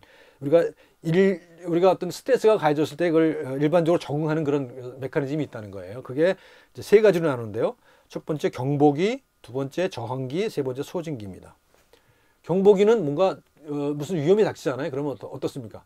우선 뛰고 보는 거잖아요. 내가 예를 들어서 무슨 어디 자동차가 막 온다 치면요. 치일 것 같다 그러면 무조건 뛰는 수밖에 없는 거잖아요. 이건 내가 판단을 해서 뛰는 게 아니라 그냥 직관적으로 내가 느끼잖아요. 그래서 도망가잖아요. 또 어떤 예를 들어서 무슨 어두운 골목에서 밤중에 누군가 강도가 나타났다. 강도와 같은 증후가 보였다 그러면 무조건 뛰어야 되잖아요.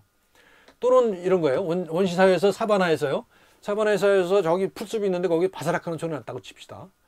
그러면 그 바스락 소리의 원인이 맹수일지 또는 내가 나를 공격할 맹수일지 또는 내가 잡아먹을 수 있는 사냥감일지 몰라요. 하지만 일단 저것이 맹수라고 가정하는 것이 훨씬 안전하죠. 맹수로 가정하고 일단 뛰는 겁니다. 일단 뛰어야 내가 목숨을 부지할 수 있으니까요. 그 다음에 이제 사태를 파악하고 저게 사냥감일 때는 사냥을 하게 되는 거잖아요. 그러니까 기본적으로는 경복입니다. 그래서 보통 스트레스 반응은 fight or flight라고 그래요. 도망가거나 싸우거나.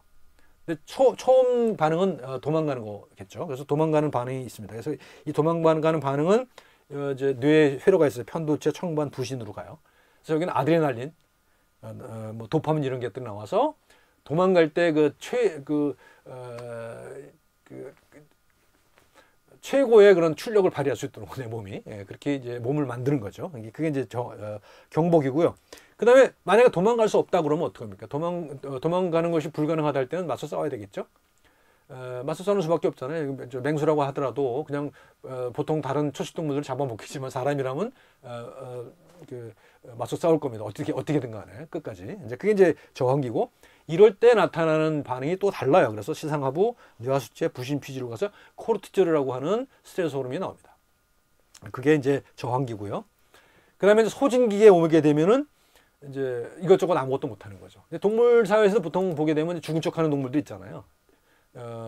곤충들도 많이 있던데 보니까요. 그러니까 죽은 척해서 그냥 꼼짝하지 않는 것, 그런 것들도 이제 그 일반 적응증후군에 속한다고 볼 수가 있습니다. 그러니까 지금은 이제 지금 우리가 겪는 그 피로들은 이런 일반 적응증후군하고는 좀 차이가 있는 그런 문화적인 피로라고 볼 수가 있어요. 그죠? 문화적인 피로입니다. 지금 말씀드렸던 건 생리적인 피로잖아요. 생리적인 피로지만 지금은 이제 우리는 이런 생리적 피로를 겪을 만한 그런 환경은 아니에요. 이제 자연 환경이. 그래서 문화적인 환경입니다. 문화적 환경은 뭡니까? 그 보상 체계가 달라요. 보상 체계가. 그렇죠? 보상 체계가 달라요. 이거 뒤에 다시 설명하겠습니다. 그래서 생리적 피로에서는요, 원시 시대에서는 생적 피로예요. 그래서 생태적인 반응으로서 피로를 느꼈다면, 지금은 문화적 피로 시대에는 자아라고 하는 존재, 이거는 생존과 신체적 생존과 관계 없잖아요. 근데 자아라고 하는 그런 존재가 살아나가는 방식의 하나가 됐다라고 볼 수 있는 겁니다. 한나 아른트라고 하는 철학자가 현대의 삶을 이렇게 설명합니다. 노동하는 일, 현대인이 하는 일들을 이렇게 세 가지로 분류를 해요. 하나는 노동, 그 다음은 작업, 하나는 활동이에요. 그러니까 노동은 뭐예요? 노동은 내가 만든 생산품이 내 거가 아니죠. 나는 노동력을 팔았을 뿐이에요. 그래서 노동력에 대한 대가를 지급받을 뿐이에요. 그래서 이거 뭔가를 만들어내지만 그건 내 거가 아닌 거죠. 이게 소외되는 거예요. 노동은 내 삶으로부터 소외되어 있어요. 두 번째는 작업이에요. 예를 들어서 내가 뭔가 만들었다고 칩시다. 내가 뭐 공예에 관심이 있어갖고서 목공에 관심이 있어 나무를 뚝딱뚝딱 해서 하나 만들었다고 쳐요. 그러면 여기는 의미가 있는 거죠. 내가 나 스스로를 투여한 거죠. 남이 시켜서 한 게 아니니까요. 그래서 거기에는 어떤 의미가 부여된 겁니다. 내가 부여한 의미가 있어요. 내 소유가 되고. 그래서 이제 그 작업이고요. 그 다음에 또 하나는 마지막은 활동의 액션. 이건 내가 계획을 세워서 처음부터 계획을 세워서 뭔가를 어떤 그 지향점을 가지고 가는 거예요. 그래서 이건 활동이고 그 속에서 이야기가 만들어집니다. 아까 작업에서는요, 아주 이야기가 있죠. 아주 짧은 이야기가 있지만 거기서 끝나요. 하지만 이제 활동이라고 하면은 그것을 어떤 장기적인 안목을 갖고 실천해 나가는 것, 그것이 이제 이야기라고, 활동이라고 할 수 있고, 거기는 실천이고 이야기가 포함된다라는 겁니다. 그래서 이제 이게 이런 것들은, 이런 일들이 소외되지 않는 일, 나로부터 소외되지 않는 일이 중요하다고 하는 것은 이런 사례를 통해서 하나 얘기를 해보겠습니다. 쥐를 가지고 실험을 합니다. 쥐를 가지고 실험하는데 두 마리가 있어요. 근데 한 마리 쪽에는 레버가 하나가 달려 있습니다. 근데 그 밑에 쥐가 앉아 있는 발판에 전기가 흘러요. 전기가 흐르는데 그 한쪽 쥐에는 레버가 하나 있어요. 그래서 그 레버를 누르면 전기가 멈춰요. 멈춥니다. 근데 나한테만 멈춘 게 아니라 옆에 있는 다른 그 상대방 쥐에게도 멈춰요. 이 두 마리의 쥐들이 누가 더 스트레스 반응이 심한가를 측정을 해봤습니다. 그랬더니 똑같이 전극을 받은 건 똑같거든요. 똑같은데 레버를 누르는 아이가 훨씬 더 스트레스를 적었다는 겁니다. 그건 뭘 의미합니까? 상황을 자기가 통제할 수 있는, 어느 정도, 모두 다 통제하지 못하지만 어느 정도 통제할 수 있는 것이 스트레스 반응을 낮추는데 굉장히 중요하다는 얘기를 할 수가 있는 것이죠. 인간에게서는 그런 사례가 있습니다. 인간은 보면은요, 그 건강 수준을 그 조사를 해보잖아요. 특히 이제 대표적인 게 이제 영국의 그 공무원 사회를 대상으로 한 그 조사가 있거든요. 뭐 이렇게 수십 년 동안 계속 해온 조사가 있는데요. 거기 보면 아주 일관되게 나타나는 추세가 있습니다. 내 지위가 높을수록, 공무원 사회에서 지위가 높을수록 오래 살고 건강하게 살아요. 지위가 낮을수록 오래 못 살고 건강 수준도 낮아요. 일관되게 나타납니다. 근데 이거 뭘 의미하겠습니까? 내 삶을 내가 통제할 수 있느냐 없느냐가 대단히 중요하다는 거죠.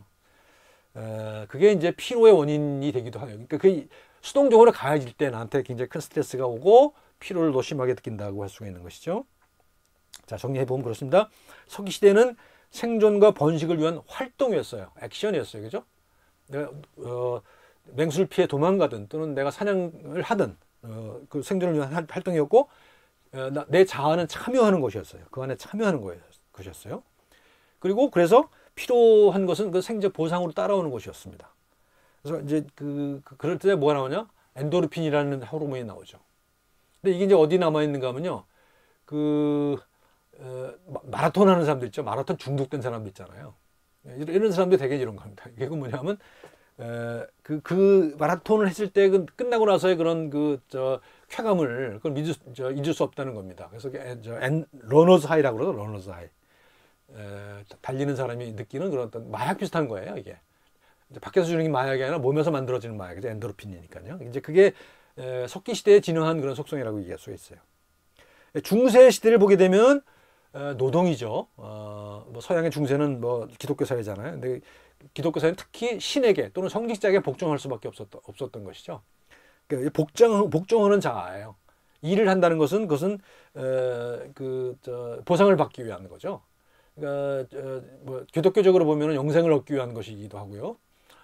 또는 영달을 얻기 위한 숙소에서 영달을 위한 것이기도 했습니다. 중세 시대에는. 근대는 어떻습니까? 근대는 자기 확충을 위한 작업도 있지만 노동도 또 동시에 있습니다. 임금 노동이 있잖아요. 그래서 임금 노동이 있습니다. 임금 노동이 있지만 이제 지금 그 19세기까지만 하더라도 그 완전히 소외된 그런 노동이었지만 지금은 상당히 자기 스스로 통제가 가능한 그런 노동도 포함되어 있단 말입니다. 그러니까 작업과 노동이 섞여 있어요. 작업과 노동이 섞여 있는 게 근대인이죠. 여기는 주체가 노동을 하면 주체의 자아입니다. 그러니까 자본주의 사회라는 것은 주체를 생산하는 사회잖아요. 주체들의 사회잖아요. 근데 주체가 만들어져야 개인이 있어야 그 노동력을 팔잖아요. 개인이 있어야 노동력을 팔고 또 이제 구매를 하잖아요. 그러니까 자본주의 체계에 돌아가잖아요. 그러니까 개인이라고 하는 개념은 근대의 개념이죠. 특히 정제적으로는 자본주의의 개념이라고 볼 수가 있습니다. 자, 필요의 진화. 현대 와서는 어떻게 되냐? 현대에 와서는 그런 생존을 위한 노동만 하는 게 아니에요. 그런 작업만 하는 게 아니에요. 우리는 뭐 너무나 할 게 많아요. 특히 이제 지금 입시 준비한 학생들에게 요구되는 스펙들 있잖아요. 그 스펙들을 어마어마한 스펙들을 요구하지 않습니까? 이건 이상화된 거예요. 과거 뭐 제가 학교 다닐 때만 하더라도 젊었을 때만 하더라도 그런 거 요구하지 않았어요. 그냥 시험만 잘 보면 됐거든요. 근데 지금은 뭐 엄청나게 많은 스펙들을 요구한단 말이죠. 이상화된 주체를 만들어 놨어요. 그리고 누가 하라고 안 해도 남들과 비교를 해서 그 달성하고자 합니다. 어떤 성과를 이루고자 해요. 나 스스로 성과를 내려고 합니다. 뭐 토익도 몇 점 이상이어야 되고 뭐 또 있어야 되고 무슨 스펙도 있어야 되고 말이죠. 별의별 게 다 필요해요. 그러면서 뭐가 일어나냐? 결국은 자기 착취가 일어난다는 겁니다. 자기를 스스로 착취한다는 거예요. 이게 피로사회를 쓴 한병철 교수의 주장입니다. 그래서 현대인들은 자기를 착취한다. 그리고 자기 자아라고 하는 것이 어떤 주체적인 자아라기보다는 성과의 노예가 된 자아다라는 겁니다. 이게 이제 현대사회의 이야기고요. 제가 이제 지금 얘기할 포스트 모던이라고 할 수 있는 그런 시대의 필요는 이런 거라고 저는 얘기를 합니다. 포스트 모던 시대에는 이런 가치와 의미가 상실되었어요. 지금 뭐 소확행 이런 거 많이 얘기하잖아요. 소확행인가요? 이제 미래를 바라보지 않고 지금의 작은 행복에 만족하는 젊은이들이 많았단 말이죠. 그건 뭐예요, 그럼? 이거 뭐 어떻게 보면 한편으로 보면 가치와 의미를 상실한 거라고 볼 수가 도 있을 것 같아요. 어떤 자아가 아니면 자아가 하나만 있는 게 아니라는 것이죠. 다양한 자아가 있을 수 있다는 거예요. 내 속엔 다양한 자아가 있고 그걸 다중자아라고 얘기를 할 수가 있을 것 같아요. 그래서 이런 자아가 너무 많기 때문에 느끼는 피로일 거라고 저는 생각을 합니다. 너무 뭐 자기를 스스로 착취할 뿐만 아니라, 근데 현대적인 의미의 자아이고 현대인 느끼는 피로라고 한다면 포스트 모던 시대에는 다중자아가 느끼는 피로다라고 얘기할 수가 있을 것 같아요. 그래서 여기서는 그걸 극복하기 위해서는 그것을 어떤 그 설명이 가능한 말이 되는 이야기로 만드는 그런 것이 필요하다고 생각을 합니다. 자아 형식과 보상 세계는 이렇게 표로 정리를 할 수 있을 것 같습니다. 수렵 채취 시기에는 생존과 번식이 중요했죠. 보상의 형식이 생존과 번식이에요. 그래서 그건 참여를 해야 됩니다. 그 어떤 활동에. 그 다음에 중세에는 영달과 영생을 위했고, 그래서 복종을 해야만 했고요. 그 다음에 근대에는 올바름 또는 자기확충이라고 하는 주체의 자아였어요. 그리고 이상적인 자아였어요. 성과를 추구하는 그런 거였고요. 현대에는. 그 다음에 이제 포스트 모던 시대에는 다중자아. 굉장히 많은, 내 속에 내가 너무 많은 거예요. 그래서 이런 문제를 해결하기 위한 것, 이런 필요를 극복하기 위한 것은 뭐냐? 어떤 가치와 의미를 찾는 것이다. 가치와 의미를 찾기 위해서는 그 많은 자아들, 내가 했던 여러 가지 활동들을 하나의 그 말이 되는 이야기로 만들어내는 것이 필요하다라는 얘기를 합니다. 지금 이제 뮤직비디오를 한번 보시고 오면 좋은데요. 시인과 촌장이 애초에 했던 가시나무새라고 하는 노래인데요. 자우림이 불렀던 걸 한번 같이 보면 좋을 것 같아요. 여기 뭐라고 얘기하냐면 내 속엔 내가 너무 많다고 얘기하죠. 내 속엔 너무 많다 라는 얘기합니다. 이게 다중자아를 의미하는 거라고 볼 수가 있을 것 같아요. 이제 물론 이 노래 자체가 이런 의미를 가진지는 확실치는 않아요. 하지만 저는 그렇게 해석을 했습니다. 다중자아라는 것은 이제 그렇게 설명이 되고요. 또 이거는 생물학적으로도 설명이 가능합니다. 생물학적 진화의 설명으로 가능해요. 진화로. 내 속엔 내가 많아요. 진화적인 관점에서 보게 되면 자아가 많습니다. 자아는 단일 자아가 아니에요. 진화적인 관점에서 보면요. 왜냐하면 내 진화라고 하는 것은 다양한 환경 속에서 적응하기 위한 각각 모듈로 만들어내거든요. 뭐가 똑같냐면 여러분들 요즘에 자동차들 본넷 열어보면 굉장히 많은 것들이 있죠. 옛날 같으면 그게 운전자가 다 웬만한 거 다 고칠 수가 있었거든요. 지금은 그렇게 못합니다. 왜냐하면 각 기능별로 모듈별로 이렇게 만들어내요. 그래서 그걸 통째로 갈아야 된단 말이죠. 우리 자아도 그런 거라는 거예요. 그래서 내가 이제 뭐 시각이라고 하는 모듈이 있다고 하면 언어라는 모듈이 있고요. 또는 어떤 그 감정이라는 모듈이 있어요. 감정도 여러 가지가 있죠. 그것이 다 각각 뇌 부위에 다른 부위에 부호가 되어 있는 거죠. 근데 그렇게 부호화되어 있는 것들이 다 하나의 모듈이라는 겁니다. 그것들이 모여 있는 게 나라는 거고, 그래서 다중자아가 되는 거죠. 그래서 진화의 형식을 보면 모듈이고요. 우리가 보통 자아라고 얘기하는 것은 그 중에서 해석자 모듈이라고 부르는 것일 수가 있습니다. 그래서 해석자 모듈이라고 하는 것이고, 그리고 내 속에는 하나의 자아가 아니라 다양한 나들이 있다. 내 속엔 내가 굉장히 많다 하는 겁니다. 그래서 다중자아 시대의 필요는 보상의 형식이 뚜렷하지 않기 때문이고요. 그 다음에 착취의 대상도 불분명합니다. 누가 누구를 착취하는지는 잘 몰라요. 한백철 교수의 필요사에서는 자기 스스로 자기를 착취하는 거잖아요. 근데 지금은 내가 나를 착취하는 것인지 아니면 이 사회적인 뭔가 뭔가가 있어서 그게 나를 착취하는 건지 그걸 잘 모른다는 거죠. 그래서 조율되지 않은 욕망과 충족의 체계가 문제다. 이것은 이게 욕망을 내가 스스로 통제할 수 있는 것도 아니잖아요. 우리는 지금 그죠? 우리는 사회적으로 어떤 문화적으로 부여된 그런 욕망을 살아가요. 그런 욕망을 갖고 삽니다. 사실 그런 욕망으로부터 벗어나기 쉽지가 않습니다. 그렇죠? 그렇지 않습니까? 그렇습니다. 그다음에 다중자아에서 이야기자아로 가야 된다라고 하는 것이 오늘 결론쯤 됩니다. 말이 되는 이야기를 해야 된다. 그러니까 내 스스로 내 속에 있는 많은 경험들, 그것들을 잘 엮어서 하나의 이야기로 만들어내는 겁니다. 그래서 내가 이제 학생들은 나는 뭐가 될 거야라고 하는 그런 미래를 향한 지향도 있지만, 내가 그 과정 속에서 어떤 나를 만들어 가느냐, 어떤 이야기를 하느냐, 남들한테 어떤 얘기를 해줄 것이냐, 그 속에서 어떤 나를 만들어 나갈 것이냐 하는 것을 고민할 필요가 있다. 그리고 내 속에는 단일한 남아 있는 것이 다양한 나들이 있다, 나들이 있다. 나는 단수가 아니다라고 하는 것을 얘기를 하고 싶습니다. 나중에 오는 이제 생물학적인 관점에서 신경세포와 면역 이런 것들을 같이 얘기를 하도록 하겠습니다. 그리고 이제 미셸 푸코라고 하는 철학자가 한 후지오 포이에시스라고 하는 이야기를 할 건데, 이거는 이제 자기 배려라고 하는 자기 생성, 자기 스스로를 만들어가는 과정을 얘기하는 겁니다. 그러니까 이제 우리가 지금 앓는 것, 질병을 앓고 피로를 앓고 고통을 앓는 것, 그것이 다 이런 자아를 만들어가는, 스스로 만들어가는 자아가 아니겠는가 그런 얘기를 하는 거죠. 그래서 이제 제가 이런 얘기를 썼습니다. 피로는 삶을 푹 삶아서 새로운 이해 방식을 만들어내는 이야기의 발효 탱크이며 삶의 의미이다. 무의다 잘못 썼습니다. 삶의 의미다라고 생각을 합니다. 그래서 우리가 살아가는 것은 나 자신을 예술 작품으로 만들어가는 것이다. 그러니까 예술 작품인데 그것이 어떤 이야기가 있는 그런 예술 작품이라고 얘기를 할 수 있는 거죠. 자, 여기까지 정리를 한번 해보겠습니다. 질병아리, 고통아리, 피로아리.